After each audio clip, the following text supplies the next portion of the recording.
It's been a while since we've recorded. Yes, it has. We took another little break, but we're here.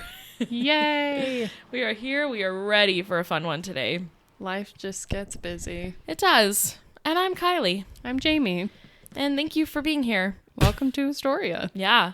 The podcast where your life changes, basically. So we are here to educate you a little bit and to encourage you to follow your education. Yes, of course. We're hitting you today with something very popular right now. And we're trying to hit the fad while it's still here, you know? Yeah. So Barbenheimer is this episode. And if you have no idea what that means, you're living under a rock. Yeah. So 2 big movies came out on the same day, Barbie and Oppenheimer. And then someone created Barbenheimer, I guess. Yeah, it's like a huge meme. Yeah. That was just following on like Instagram and whatever. Yeah, because they're like very opposite movies.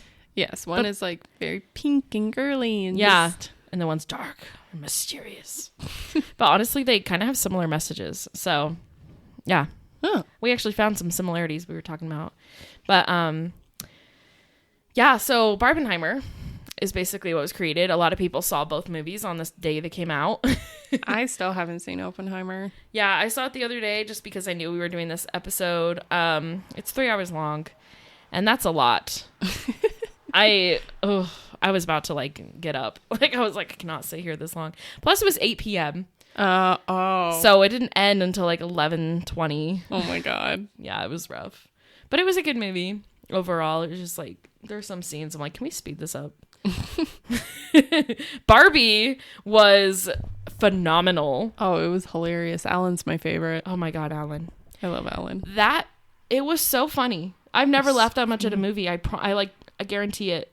I cannot think of a movie I've laughed that much at. And then it like gets you emotional too. Yeah. It's like such a good mix. I feel like a lot of the humor will definitely go over children's heads. Yeah. For sure. A lot of it was very relatable, like playing with Barbies growing Yeah. up. Because like weird Barbie. Like that was the one. We had that one. Yeah, we could like cut their hair and put them in random clothes. Like I remember there was one, I think it was a Swan Lake one. You left it outside in your backyard and a squirrel got to it. And Yeah. so it literally looked like weird Barbie. The hair was like all over the place. It was so jagged. It was hilarious. Plus, I would cut their hair a lot of the time. My mom would get so mad at me. One of them, the head could pop off of her. Yep. She was always the weird one. That was our weird Barbie. Yep. The one that had like the hole in the head. Mm-hmm. And then you could like bend her head. Do you know what I'm talking about? Yeah. The Princess and the Pauper ones. Oh my God. Yeah, we played with our fair share. Oh, we were rough. Yeah, we were also in the Bratz phase too. Like, oh yeah, we loved. Mine was Polly Pockets. oh yes, That was Polly my go-to. Pockets. Yeah, Bratz like really took over my world. Oh yeah, I love Bratz. I always loved Barbies too, but like Bratz was like the like for fashion. yeah, Bratz were like the sassy one. Yeah, like new in town. Barbie was like older, you know. So plus the outfits were like a little bit more risque. They had like the fur jackets, the crop tops, the low-rise jeans. They were so trendy. The hats. Oh, I had a Game Boy game of the Rockin' Angels. Oh yes. And sometimes I play it, and for some reason, I cannot beat the skateboarding game. I don't remember the skateboarding game. Yeah. But I used to love the rock. I used to listen to that album on repeat. It was made for Bratz dolls. And I would pretend, because I had like 2 of the Rock Angels. Yeah. So I'd pretend I was like doing the concert. Oh, that was great. The Barbie movies, though, those. Oh my God. The Rapunzel one is by far my favorite. Because that was like prime really time. Like the Nutcracker one was also like one that I loved. Yeah. But for some reason, I loved Rapunzel. That one is. I mean, I loved Princess and the Pauper just because I had remember. the dolls. Yep. Yeah. And we would try to sync them up all the time. Yeah, and I had the Prince. I remember Dominic? Damien? Dominic, yeah. Well, there was 2. Yeah. I think Damien and Dominic were the 2. Yeah, I had Dominic. No, I thought you had both. You had both. I didn't have Damien. Yeah, you did. I remember the blue and white outfit. They're different people, but they're like the same. Yeah, that was him. Dominic. See, he wasn't Ken enough for 2. Why does this one look so weird? Why is his head huge? Mine didn't have that long of hair. I thought the hair was Unless I cut plastic. Was it real hair? It was real. Oh. But I think I cut it. This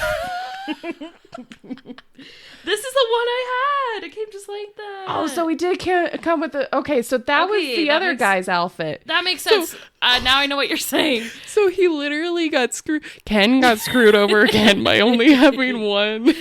Yeah, they put him in both. Oh my god. It's not good. No, but I had the dolls and they can sing, like you hit the buttons and they're like, I'm just like you, I'm just like you, I'm just like me. And they would sing together. That was so iconic. Barbie came in clutch with that. Like, that was new, and freaking kids love that. We love to annoy our parents with that. Yes. So Barbie, that was our childhood. Barbie was our childhood. So going to see that, I dragged my mom to that, and she was like, that was absolutely ridiculous. But because she doesn't really like Will Ferrell. But she was like, I thought he was going to be the bad guy. I don't want to spoil anything, but I thought he was going to be like the bad guy from like the trailers, and he wasn't. He was just funny. I feel like there were bad guys, but not like a definitive. Ken was kind of the bad guy. Yeah, but like, yeah, I know what you mean. Like most villains do not like come around. Yeah, they like completely. You get rid of the villain. It was more so like they had their moments throughout where they were the bad guy, which was different, and I liked that. Yeah, it was so well done, guys. Go watch Barbie, like for real. Even if you're like, I don't like Barbies, just watch the freaking movie and shut up. Everyone needs to watch it. It's so good. Oh my god. All right. Anyway, I'm gonna talk to y'all about the world of Barbie now. Let's get into Mattel. Let's jump into Barbie land, shall we? Wow. Okay. So I got my sources from Baltimore Sun. There was all kinds of information. It actually showed like every single doll that's ever come out, the popular ones of each year. And I was like, wow. So I learned a lot about each doll. I watched a History Channel episode, which I've seen before. It was Barbie Revolutionizes the Toy Industry. And it actually also talked about Hasbro because they had like a rivalry. So I do mention a little bit about Hasbro as well. And then the Antique Trader website had a ton of information about Ruth Handler and that whole situation. So, because I really wanted to focus on her life and kind of what led her to it. So we're going to start off with that, the life of Ruth Handler, which is the creator of Barbie. So she was born in Denver, Colorado. Oh, shit, really? Yeah, on November 4th, 1916. Yeah. Damn. Isn't that crazy? Her name when she was born, like her maiden name is Moskowitz. So it was Ruth Moskowitz. She was born into a family of Russian Jewish immigrants, and she was the youngest of 10 children. That's an interesting mix. Huh? What did you say? That's an interesting mix. Oh, I just named him names. Yeah. And something really fascinating about her is she never played with dolls as a kid. So you would think if she invented a doll, maybe she enjoyed dolls. She didn't. She was definitely more tomboy, so she never really cared about that stuff. And in her autobiography, which I want to read really bad, it was written in 1994 called Dream Doll, the Ruth Handler story. I already added it to my reading list, even though I never read. Maybe one day I'll read it. But she talked about how she didn't get into what a lot of other girls were into. So, like, she had a lot of friends, or she had a few friends. She wasn't, like, super social, but she had a good amount of friends that were, like, obsessed with, like, baby dolls and wanting to be moms one day. And she was like, meh, I guess so. She called herself a loner despite having a few close friends, and she honestly thought a lot of girls were, like, the way they talked to each other was really stupid. That's what she wrote in her book. Girl talk is stupid. Her parents lived in Warsaw when it was occupied by Russia. And so it's just giving a little bit of background story on them. Her father, Jacob Moskowitz, shortened to Moscow when he came to Ellis Island. Woo, woo, woo, woo! Another reference. In 1907, he was a blacksmith. And her father was shipped to Denver to make and repair train tracks. And then in 1908, so the next year, her mother, Ida, I love that name, it's so cute. It is Ida arrived in America with their 6 children. Jesus. Yeah. And then they had 3, and then they had Ruth. And by the time Ruth was born, Ida was ill and already 40 years old. Damn. Yeah. And so she knew that she couldn't really take care of her. Like, she's like, I can't really raise this child. I'm getting older. So you hand her off to your eldest. Yep. At 6 months old, Ruth was taken in by her sister Sarah, who was 20 years old. Makes sense. Yeah. So Ruth lived with her sister and her sister's husband, Louis Greenwald, and they became like her parents, like pretty much they're her parents, if she grew up with them. And she saw her actual parents a lot. Like, it's not like they weren't close. They just knew that they wouldn't be able to take care of her. And so she kind of felt like her actual parents were her grandparents, which is interesting to think about. But yeah, I mean, like I said, like, it wasn't like she was like, I don't want my daughter. It was just like she felt like she wasn't in a good state to take care of her daughter. So she lived with her sister for 19 years. And she enjoyed working at the family's drugstore and soda fountain. So, like, growing up, she always had a passion for business. Mm-hmm. And she really started to, like, learn things as her family owned a drugstore. And so that's how she kind of picked up on, like, how to sell different things, how to market. That's awesome. Yeah. And she had a very strong work ethic, probably from her Poland roots, because, women work hard there. Mm-hmm. Like, they don't mess around. They're always working to make ends meet. So the idea of, like, housewife is not very popular over there. They have jobs. So that's why she's worked from a young age. And she ended up meeting the love of her life, Elliot Handler, at a school dance when she was 16 years old. Oh. Yeah. He was a creative artist, and her family was like, you're going to marry an artist? Wow. Yeah. They're like, good luck. He's going to, like, be a starving artist and not be able to provide for you. And she's like, no, but he's cute and I love him. Bet. Yeah, exactly. So Ruth moved to Los Angeles. She kind of gave up on him. She was like, sorry, but I'm going to go move because I just landed a sick job as a secretary at Paramount Pictures. Yeah, she's pretty awesome. Oh, wow. So she moved to LA, and Elliot was like, oh, yeah, I'm actually going to LA too. And so he went with her. He didn't go with her, but he, like, ended up moving there as well. I think he really liked her. Yeah. I mean, to have, like, the guts to do that, to be like, for him to follow her. Yeah, exactly. She was probably like, oh, I was just testing you. So they ended up getting married in 1938. And they had 2 children, Barbara and Ken. There you go, Barbie and Ken. Yeah. That just makes their relationship weird to me. I know. Yeah, exactly. I don't like that. Yeah. Isn't that weird? Like, you could have just made them siblings. And then give her a different love interest. Yeah. It is weird. I don't know how I feel about that now, knowing that. Yeah, well, the reason why is because, like, when they created Ken, it was just supposed to be a male doll. It wasn't supposed to be her boyfriend. But then the marketing was like, make it to where, like, they're getting married. Or not married, but, like, they're boyfriend and girlfriend. So I don't like that. Yeah. Oh, yeah. So Elliot was, like I said, an artist. He was very creative. And so he would just, like, they would have random, like, plexiglass that he was able to buy now, like it was new. And then he would have different, like, cardboard, like, whatever he could find, he'd made furniture out of. So he was just, like, cool like that. And he just did it for fun. But Ruth was like, hey, this could be a very good business idea. So she was always thinking of the business side, and he was always thinking of the creative side. That's a good combo. Yeah, they were a really good team. So Ruth came up with the idea of him designing furniture for a living. And, she was like, we're going to be a great team. I'll help you out with it. So they decided to start selling furniture to people in the area, people that they knew were buying them. And then during World War II, they started a company together called Mattel. The name actually came from the names of the founders combined. So even though Ruth was a founder, they just disregarded her. And Elliot, and then he had a business partner named Harold. So they took, Harold Matson. So they took Matt and then L for Elliot. Like, what about Ruth? You know what I mean? I mean, she was the face. Yeah, exactly. So they were in Camp Robert, California, since Elliot was in the war. So on weekends, he would come home and make toy furniture. So they started making smaller furniture for Ruth to sell. So they were making, like, mini couches, like mini everything. People love that shit, for doll houses, because they had, like, paper dolls. Oh, yeah. Okay.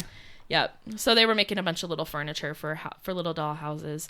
And this was a great success. So by the mid-1940s, they had already made around $2 million, which would be about $43 million today. Nice. Just from toy furniture. Yeah. Just, like, getting scraps together, And so they also sold toy pianos that were, like, cute little pianos and a music box that sold 20 million units by 1952. Damn. Yeah.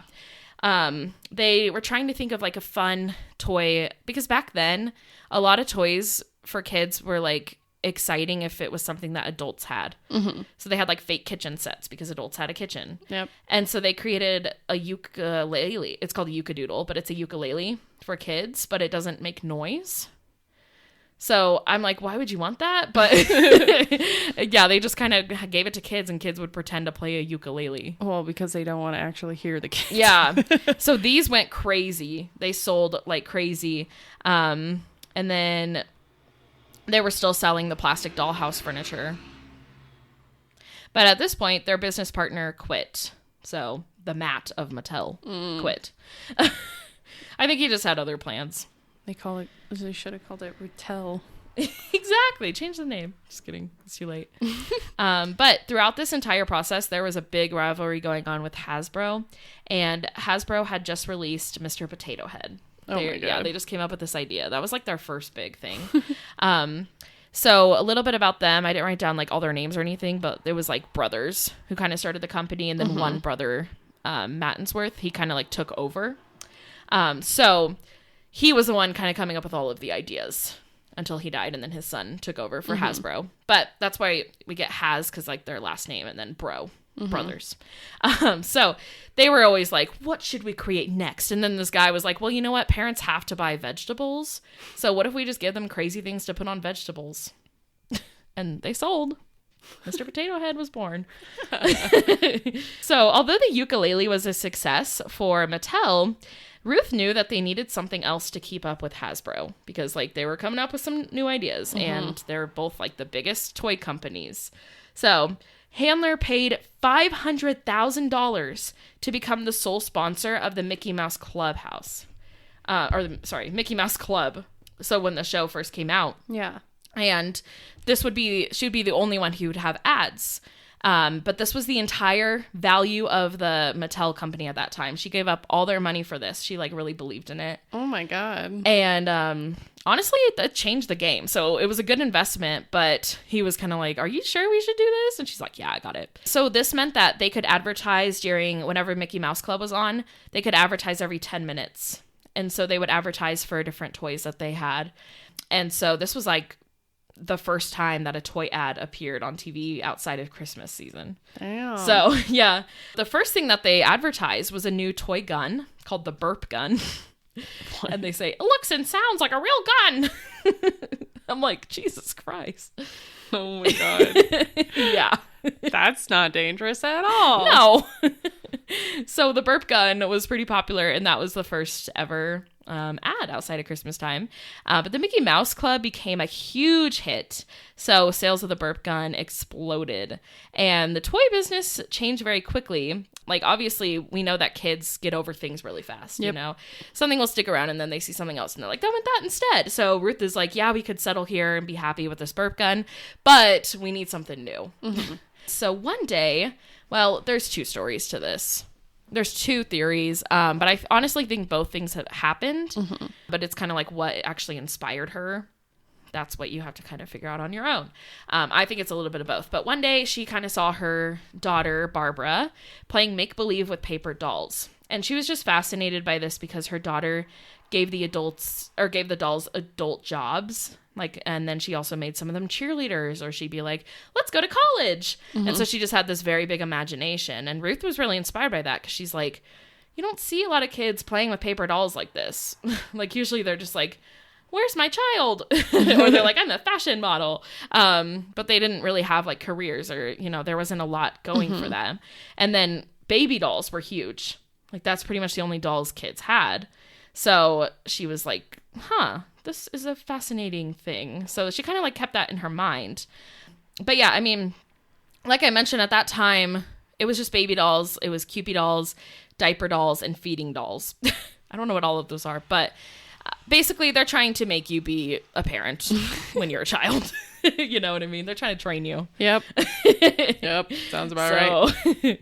I think that's a big reason why baby dolls aren't big nowadays, is because there's more opportunities for women, Yep. But the dolls kind of just encourage young girls to nurture babies and practice for a future life of motherhood. And Ruth was like, I want to give young kids something more. And I think having a childhood that was a little bit different helped her see that, because like she had a younger mom, her sister raising her. And so she kind of just like developed a different philosophy about like what a woman should do. So she said in her book that my own philosophy of Barbie was that through the doll, the little girl could be anything she wanted to be. Barbie always represented the fact that a woman had choices, end quote. I love that. And so the family, this is another thing that really inspired her. This was like the icing to the cake. And she was like, okay, let's do this. So the family took a trip to Europe in 1956. And while they were there, they saw a doll that looked like an adult woman. And she was like, this is genius. It basically looked like a Barbie, but it was like a gag gift. So it was like what you would give someone at like a bachelor party. What? Because it was like a girl like wearing like a swimsuit, just like a doll. Huh. But it looked like a Barbie. So she brought that home and she was like just coming up with an idea. She was like, this is interesting. And her husband was like, stop. This is not happening. She was really the only one who believed in herself. And she thought that she could make one that's not a gag gift, but something that would be a toy for young girls. So it took 3 years to develop the first Barbie doll and to kind of go through her ideas, which made its debut at a toy fair in 1959. There's a guy named Jack Ryan, and he was the one who helped redesign the doll. So she took the doll from Europe and then kind of came up with an idea of how to make it original. So now we're going to talk about the Barbie doll. So when Barbie first came out, or at least, you know, when she's starting to get the word out a little bit to different like business partners in the area, there were also like a lot of controversy because they were like, why would a child want a doll with breasts? That's what they said. Like, she has boobs. Why would you want that? I'm like, why does it matter? You know, because they like always shied away from those types of things. Yeah. And so they're like, she looks too real, or she looks too adult for a child. So there was a lot of controversy. Like she would try to sell it to different places and they would be like, you're crazy. Not happening. So, but eventually it did happen. And she was able to kind of get her ideas pushed out. And when Barbie first came out, there was also a bunch of wardrobes that she included. So she came up with the idea of like, you can buy this separately so that no matter what, there's always something new to buy, which is genius, right? Like even growing up, I'd be like, I want this Barbie and I want this car and this outfit. Yep, that's how you do it. That's how you make your money. Yeah, you just never run out of things to buy. So the first television ad, and I watched it, and I recommend everyone go look it up because it's very interesting. But it's a woman singing in the perspective of a young girl and just promising that she will be like Barbie one day. But it's like, look at that slender waist. I don't remember. She's like tall and slender and beautiful. Like it's just really weird. And she's like, I'm going to be you one day. Like I get the message she was trying to send, but like, yeah. I mean, they're probably just trying to get it, like whoever that advertiser was. Yeah. Like, we have to make this look more interesting. Right. So that was the first ad, but yeah, go look it up and you can kind of see what's going on. It didn't age well, but but yeah, I mean, it was a long time ago. So, but then she says that until she can be Barbie, she's going to pretend that she is Barbie. So there was a lot of backlash with that as well.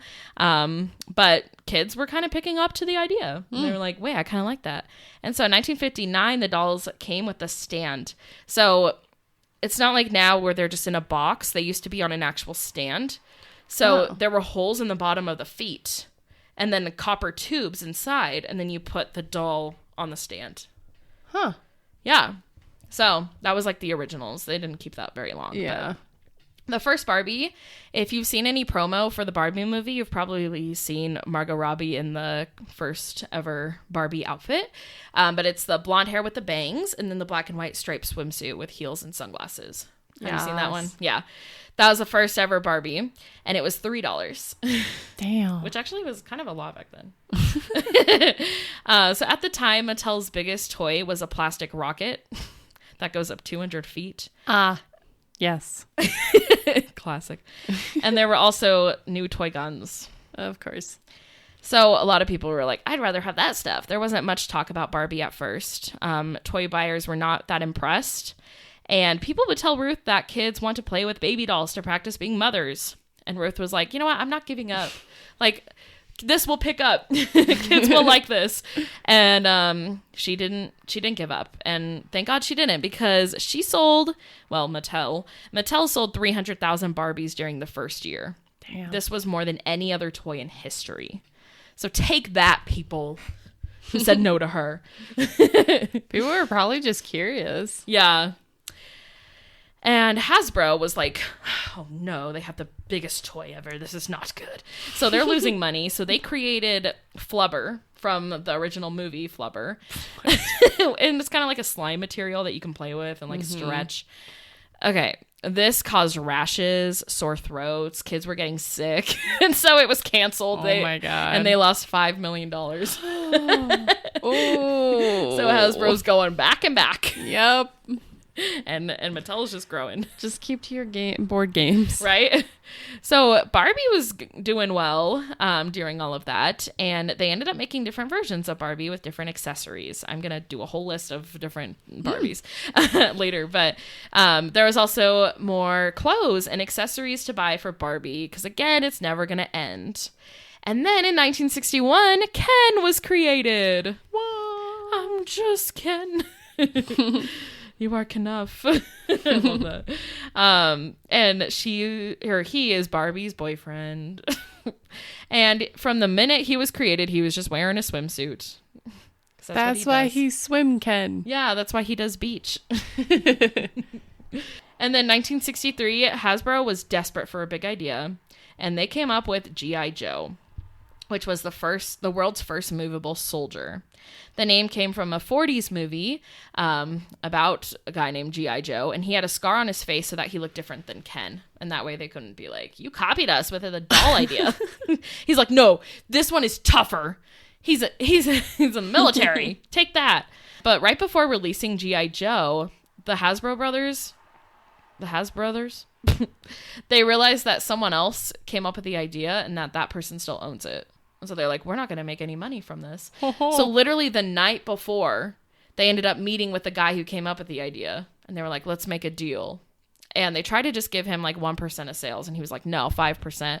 And then they said 3%. And he's like, And then they're like, fine, let's make a deal. I either give you $100,000 right now, or I give you 1% of sales. And he chose the $100,000. So if he would have chosen 1%, he would have made more.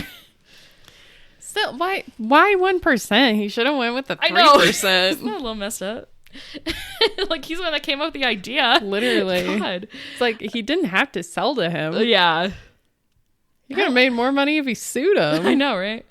Oh, and then freaking Hasbro, they're sketchy. So when it first came out, they like sold out at a few stores because the people that they like were in the company were buying them all just to make it look like they were in demand.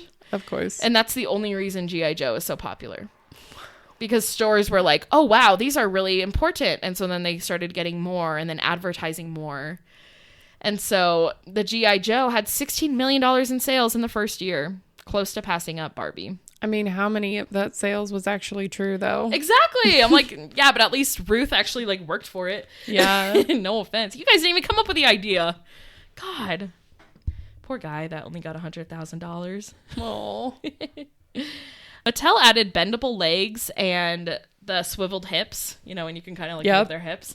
They added that to Barbies because they saw G.I. Joes. You could bend like all their body parts. So they were like, okay, we can do that too. Watch us. Those sounds when you bend, some Barbies. Oh, yeah. You can't bend their knees. Oh. It was like a hard rubber plastic. Yeah, that sound. Whee. During this time, we have the women's movement. And this was a time where Barbie was under fire because, the women movement, they're trying to push that women can do everything. They're not sex symbols. And then there's Barbie that's like, she's a pageant girl. She's in her swimsuit all the time. And just like going against that idea. Yeah. So they went for her. They were like, Ruth, come on. Like, you got to do something because they're coming for you strong. Like, this women movement, they like would have signs about how Barbie's like destroying the minds of young kids and everything, and with the unrealistic beauty standards, and the Barbies kind of represented like sex symbols that they were trying to break. So Ruth was like, okay, I need to do something. And so she launched a new range of Barbies, giving them careers like astronaut, flight attendant, athletes, and there were 100 more that were created at that time too. So she took that and she ran with it, and she gave us what we see now with Barbie Can Do Everything. That's cool. Yeah. I love that she did that, and she wasn't like, get over it. Like, she agreed with them. She listened. Yeah. And I love that she was willing to learn and to grow. Yeah. Because that takes a lot for a business person to do, you know? She wanted women to know that there's more to life than being a housewife and a mom. And I think that's what she was trying to do from the start. It just wasn't represented well from the beginning because... Well, the idea of, like, a woman becoming, like, a doctor, a lawyer, or, like, an astronaut, like, just wasn't a thing. Right. So trying to, like, get people's head to wrap around it, because you know that, like, men and some women would be like, what the hell is this? Right. But with the women's movement being so strong, it was becoming now like an accepted thing. Yeah, that's true. To help push them in that right direction. That's true. She probably wanted to do that from the beginning, but she just didn't know how it would handle. Right. That's very true. She also updated Barbie's eyes. You can actually see the difference. At first she had like hooded eyes. Oh. It looks a little creepy. But then now she has the bright eyes with the big eyelashes. And she just looks more confident. And I think that's another thing she was trying to show. Like, now that she can be anything, she's happier and more confident. And so she, like, changed the face completely. And they also ended up releasing the first black doll, Christy, in 1968, responding to the civil rights movement. Nice. Yeah. And then in 1963, Barbie's best friend Midge premiered. We'll talk about her later. And then 1964, we have the little sister named Skipper. That's such a funny name. And then Ruth was able to pick up the needs of society and continue to meet them with new products. So anytime there were changes like going on in the world, she was ready with a new doll that matched that. And she was creating all these different cultures. And a lot of toy companies or a lot of other toys, they didn't do that. Like, they didn't think of doing that. So she was just like on fire with like coming up with new ideas. And by the time we hit 1966, sales were at 180 million, which would be 1.5 billion today. And that's in 7 years. Damn. Yeah. And so let's talk about G.I. Joe. G.I. Joe faced some changing times. The War of Vietnam had the deadliest year in 1968, and parents were like, I don't want my child playing with this G.I. Joe doll. Like, it's rough. Well, it was very tough to be in the military at this time. Right. And so they were like, why would I want... So they just stopped buying them. And so the Hasbro was like, shit, not a good time for this. So they decided to kind of do the same kind of thing that Ruth did, and they rebranded the G.I. Joe, and they changed it to the Adventurer. And so instead of him being in the military, now he just goes on adventures. So he became kind of like an explorer. Yeah. So, and by the early 1970s, they were selling quite a bunch of them again, but nothing like they did the first time they released G.I. Joe. Well, that's because they didn't even make that money in the first place. Exactly. They're fake. And then by the late 70s, there's a lot of controversy in Mattel. They were under fire for falsifying and making things seem better than they were. Ruth was indicted for security fraud, and they were lying about the worth of their stocks. But it wasn't Ruth doing it, but she's like the one who gets in trouble for it because she's like the head of the company. And so she was like, talk to senior management. Like, they're the ones who can control all of that. And she feels completely betrayed that like she's the one getting in trouble. Yeah. Even though it's the higher ups that are doing it. And so in 1978, she's put on trial to face 41 years in prison. Jesus. Yeah. But she pleads no contest, and she just gets a fine in community service. So, and I don't think the senior management, I don't think he had to, I think it was just a fine for him too. It was probably hella expensive. Oh, did she fire his ass? I hope so. But yeah, so she had that happen, but she's like, whatever, we'll just have to keep on going. But we're going to leave the company. So Ruth and Elliot are kind of forced out of the company that they started. Damn. Yeah, it's unfortunate. So that was like, 1978. Yeah, very sad. Imagine if they stayed in. I know. How it would have been shaped. Yeah, that is very interesting to think about. But she kind of came up with all the ideas, like everything that you wouldn't imagine back then. Yeah. G.I. Joe sales were plummeting during that time. Yeah. And they decided to downsize from the 12-inch figure to 8-inch. They call him Super Joe. And so they're really trying, right? They're like, we have these new little action figures, and then Star Wars came out. Oh.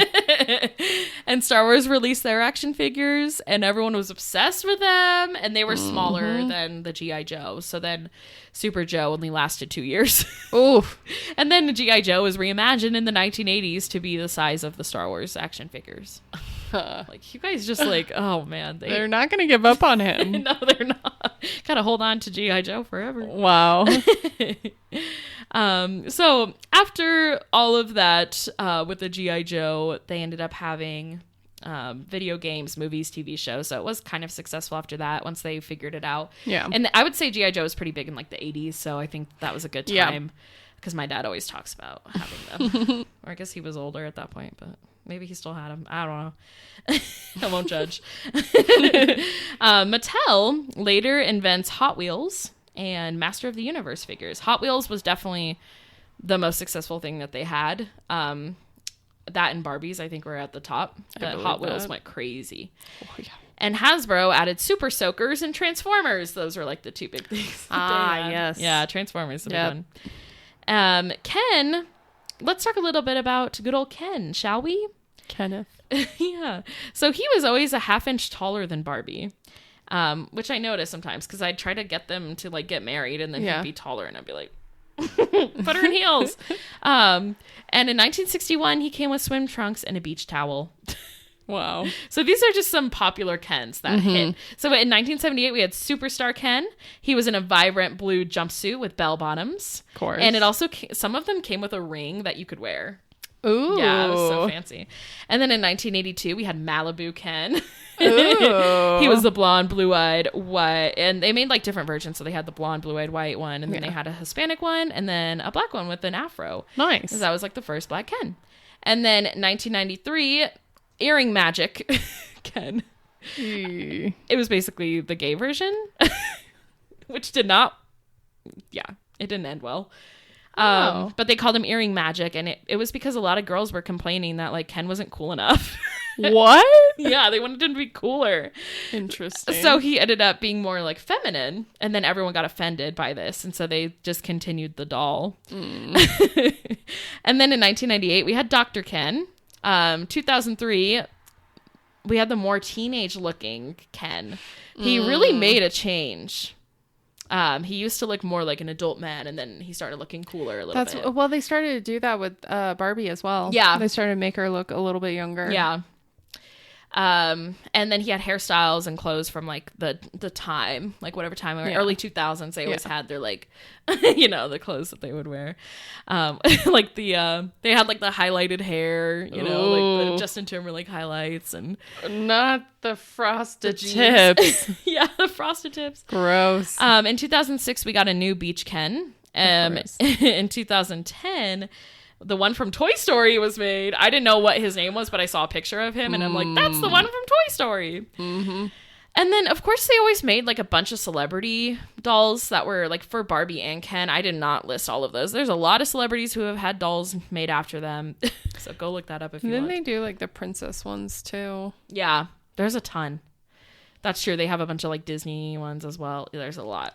So I was not about to list everyone. But the new Ken dolls have like different colors of hair and hairstyles. Like they have like man buns and different things. So of course nowadays with Barbies and Ken dolls, they're just trying to make them look more like normal people and like not so generic looking. If you're trying to make them look so much younger now, though, it doesn't really make any sense for like the professions. Right.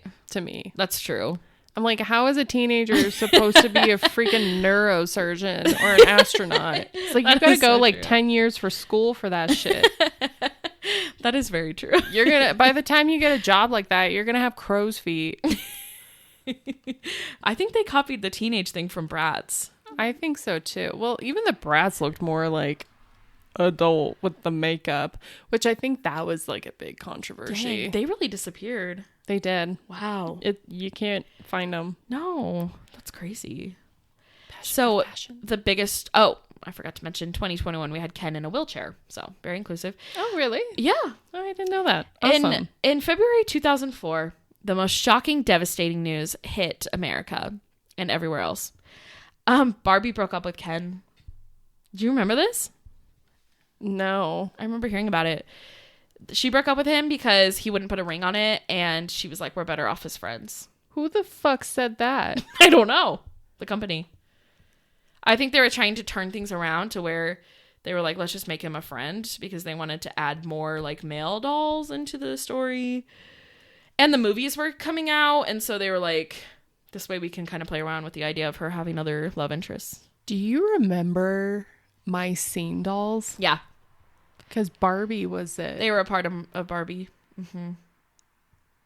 Was Ken the love interest, or was it someone else? No, it was a different name. What was his name? Because I think it was right around that time then that they made that. Because I remember Erica had it. Yeah. Because she had the My Scene Dolls. I think I had one of them. You had Madison. It was Madison. I renamed them all. She was the black girl with the curly hair. I'm sorry, I have to look this up. Oh, you know which one I had? I had the My Scene Goes Hollywood. I had the Lindsay Lohan one. Oh. This is the one that I had. I remember the Jamaica one. Oh, Delancey is one of them. I think I had Delancey. We like renamed them all, didn't we? Yeah. I feel like that's why we're confused. River. Who's River? River was Barbie's love interest. Oh? Did you have River? No. I'm looking at the cast of the movie right now. Wait, you did. I did not have River. Someone had this one. Are you sure? Somebody had this. I didn't. I think I had Delancey. Oh, shit. Okay, guys, we figured it out after much research and discussion. You're so sorry about that. I hope you carried along with us. I'm not going to keep all that in, but basically what happened was we were trying to we thought of My Scene Dolls because we had those, and then we started looking them up, and then we realized River was, so explain that. So River is, I believe, the love interest of Barbie in the Jammin' in Jamaica one. And they were she catches Madison with him, and then I'm trying to remember. It's been so long since I watched this movie. I don't even remember the Hollywood one. I don't remember what happens. I don't either. All I remember is that there's horses involved. But pretty much it's around this time when Barbie and Ken supposedly break up that River is introduced with the My Scene Dolls. Yeah. So there we go. He's a replacement. That was a lot. Yeah, we did a lot of research just now looking at pictures. I'm kind of sad that the Barbie movie didn't even have the My Scene Dolls like a part of it. I know. I would have loved to see that. Like, they could have made a joke out of it. Yeah. Like, why is your head so big? Like, something like that, you know? It's like, you're not even actually a part of like the Barbie universe. I think they wanted to keep it to classics. I think so. Okay. Unfortunate. All right, I'm going to go through a list of the most popular Barbies real quick and what year they came out. So I'm going to go through these. 1959, we had the original black and white swimsuit, which we talked about. And then 1962, we had the first Dream House that was released. It was basically just like a simple cardboard rectangle. Yep. Nothing too crazy. 1965 was the astronaut. Of course. They created this before the moon landing, so shit, iconic. ahead of her time. Yes. And then 1967 was the twist and turn Barbie, which was the bendable legs and twisty waist. And then 1968 was talking Barbie. And you had a string to pull in the back, and then she would talk. Ah. And this was also the first model with separated fingers. Rather than being like this, they're now like that. Huh. So, then we have Malibu Barbie in 1971. She's a classic. The Quick Curl Barbie came out in 1973, and this is where you could basically like curl her hair and change the style easily. Oh. Just, it was like her hair was like wires. Interesting. Yeah. 1974, we had the Barbie townhouse, and this was like a huge dollhouse that everyone wanted. There were 3 floors, 6 rooms, and an elevator.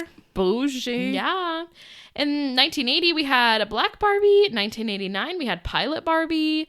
1992, President Barbie. President Barbie. Oops. And I think in the Barbie land, all the candidates were women. So that's iconic. Police Barbie came out in 93. Firefighter came out in 94. Sign Language Barbie came out in 2001. I've never seen this one, but her hands are molded into the sign I love you. Oh. And it includes an info card on like different signs to learn. I never saw that. And like that was like during the time. That's cool. I guess we're only like 4 at that time, but yeah, it didn't last very long, I don't think, unfortunately. Oh. 2009 were the big fashionistas. And I'm sure we had a few of these because that was like, well, maybe by 2009. I don't know what time when we stopped playing with them, but there's like 40 different versions that are all diverse, and they have like 7 body types, 11 skin tones, and 28 hairstyles. There's also 15 new Ken dolls that came from this. I don't remember that. Yeah, I think that was after our time, but I think my niece has a lot of those that I've noticed. So 2010, we had Computer Engineer Barbie. Woo, woo, woo. In 2019, they did like a 60th anniversary one. So they like kind of put her in that classic hairstyle that she had and then gave her a big sparkly gown. It was so cute. Okay. I don't know why, but I felt like writing her family down. So this is Barbie's family, okay? We have Skipper. She was the teenage younger sister. Loves music and tech stuff. Stacy was once Kelly, but then turned into Stacy in 1992. That's the baby, or like the younger one. Yeah, yeah. Okay, I got that wrong. She's a competitive athlete. And then sometimes she's named Kelly, and then later she becomes Chelsea. She's Barbie's youngest sister. So I think that's the young one. The young one. I have no idea. I don't know. She has a lot of sisters. Yeah. George is her father. Never been a doll, but he's been in some Countless shows and movies. Yeah. Margaret, mom, never been a doll. Millicent, most of these people haven't been a doll, okay? They're just like in the movies. So Millicent is the aunt. She's in a movie, but never a doll. Grandmother Rollins. Her grandmother passed the love of reading to Barbie. Kristen is her cousin. Marlene is her aunt. Max and Marie were twin children of Marlene. So her cousins. Lillian is her aunt. Claude is her uncle. Adele is her aunt. I'm like, how many aunts do you have? Damn. Okay. We're going to talk about some discontinued Barbies. Oh. Woo! So we're starting off with Tootie and Todd. Interesting. They were twins. They were the younger siblings of Barbie, and they had bendy bodies, like very bendy. You could like bend their arms and everything. They were sold together in one set in 1966 to 1971, but Europe continued to have them until 1980. Todd was reintroduced in 1991, but no Tootie, and Todd disappeared in 2008. How do you get rid of her siblings? I know, it's so disrespectful. Then we have Francie, and this was Barbie's modern cousin. That's what they called her on the box. Huh. She was 1966 to 1977, and she was the first one with the rooted eyelashes. Oh. Then Jazzy was in 1988 to 1992. She was Barbie's cousin, and she was in like a small group of high school dolls. They had like a high school collection come out. Yeah. Chrissy was 1998 to 2001. She was an infant, and Barbie's sibling. I feel like I had this one. Like she like looked. You had a baby. Yeah. I had a baby, but I don't know if it was Chrissy. I don't know. Then we have Blaine, which was Barbie's Australian ex-boyfriend. Oh no, I forgot. She dated Blaine during the breakup. Blaine was like an Australian guy. And she ended up dating him while she was breaking up with Ken. How did they do that? I don't know. It was in one of the movies. What? So I guess she had a couple. When was this? Blaine? I don't know when that one was, but I think it said that it was in one of the movies. Well, I mean, they all had different names in the movies except a couple of them. That's true. Wait, I remember him. I'll show you a picture. He looks like Ken. Did I have him?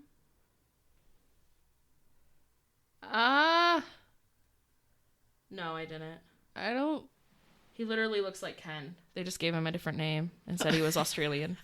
I have no idea. I don't know. Her female best friends, we have Midge, which is her best friend. She had a magnetic belly and a baby that you could, she's a pregnant one, but you could remove the belly and then a baby would come out. Alan is the father. Love baby. that. I know. Isn't that iconic? We'll talk about Alan. And then we have Christy. She was the first black doll. She also was a talking doll. Teresa was a close friend of Barbie. Summer is Blaine's little sister. I think I had Summer. Like, that sounds familiar. Nikki was Barbie's close friend and Christy's little sister. And Raquel, she was Barbie fashionista line. Barbie's frenemy. I've seen her in the movies. She's a biatch. And then Grace is very interested in science. Wow. There's a bunch of other friends. We have Stacy. She's like the British one. PJ is a hippie. Steffi is the unique face one. Kara is the quick curl girl. Whitney is glamorous. Kira and Miko were the first Asian ones. And then Becky is a wheelchair one. Kayla is known to be like in every race. And then Leah's Asian. And then Jamie is a redhead. And then there's a ton more. I'm not going to list them all. Let's talk about Ken. The list goes on and on, guys. I was like, I'm not going to keep going. Ken's friends, Alan. Woo, woo, woo, woo. Poor Alan. He's tried to be revived multiple times, but he just doesn't stick around. Aww. Poor guy. But he was known to be Ken's buddy, and he paired with the Midge doll, so they used to come together. And so Midge was pregnant, and before she was pregnant, they had like a wedding set. So it was them getting married. And then they were known to be the ones raising a family. So they had like a whole storyline for them. Yeah, I totaled up, they had like 5 kids and then a puppy. Damn. Yeah. So I thought that was interesting because I didn't realize that he was the dad. Brad is a black Ken in 1970. Love that his name's Brad. Okay. Curtis looks just like Brad. That's the description. Todd was like a groom. So they had... Is that the same Todd? I don't know. That would be... Maybe. It might be the same Todd. Steven is Christy's boyfriend. Tommy is Ken's little brother. I definitely had Tommy. Derek is the rocker. He's like the cool rocker friend. Derek. Kurt is the fashion fever one. Ryan is Raquel's twin brother. And that's it. Okay. Movies, I'm not going to say all of them, but of course we had some iconic Barbie movies coming from this, right? 2001 to 2009, we had 13 movies, including Princess and the Pauper, Nutcracker, and Rapunzel. Love those. And a bunch more. 2010 to 2015, we had 7 movies, including Mermaid Tale and The Secret Door. Fun. 2015 to 2017, we had Sea Light Adventure. Never heard of that one, but okay. And then 2017 to present, we had 7 more movies like Dolphin Magic and Princess Adventure. Then, of course, 2023, we had the Barbie movie with Margot Robbie and Ryan Gosling. Yes. There's also been 4 TV series, Life in the Dream House, Dreamtopia, Dreamhouse Adventures, and It Takes Two. And they also had My Scene Dolls with their own stuff going on in 04 and 05. And then there were 22 video games made from Barbie. I'm like, geez. I don't think I had any. Yeah. I think a lot of them were like computer games. They're considering it to be. But yeah, I don't think I did either. Huh. Just some fun little facts there. There's a lot of Barbies out there. But Ruth had a vision nobody could get in between. And her husband ran Mattel for 30 years until they resigned in 1975. They were kind of kicked out, but she survived breast cancer and then started a company that made prosthetic breasts for cancer survivors. Damn, she never stopped. Yeah, and that company is still going today. Good for her. She died in 2002, and since 1959, over 1 billion Barbies have been sold. Shit. It's a lot. That is a lot. That's Barbie! Woo, woo, woo! It's a Barbie. I feel like most of this is just going to be me editing our conversations, but... So that's Barbin, the Barbin part of Barbenheimer. Next week, 2 weeks, because next week's our 100th episode. Oh, yeah. We're doing something fun. We are doing something fun, so wait for that one. But the following week, we will end the Barbenheimer with the Heimer. Yes. Yeah, so look out for that. Just to give you a little, just a little waiting, little build up before the big explosion. Suspense. Literally. Oh yeah, we were gonna make them one episode, but yeah, it's hard to do. It got very long. We try not to keep our episodes that long. It's been a minute. I heard about a history podcast that records every 6 months, and they do like 5-hour long episodes. Jesus. Like, okay. So anyway, that's Barbie. Where can you find us? Find us on Instagram and TikTok at His Story the Podcast, and you can also email us at hisstorythepodcast@gmail.com. Ooh. All right, we'll see you for our 100th episode. It's gonna be fun. Yes, it might even be. Give me a pun about shipwrecks. Put your boat shoes on. Get your lifeboats. Bye.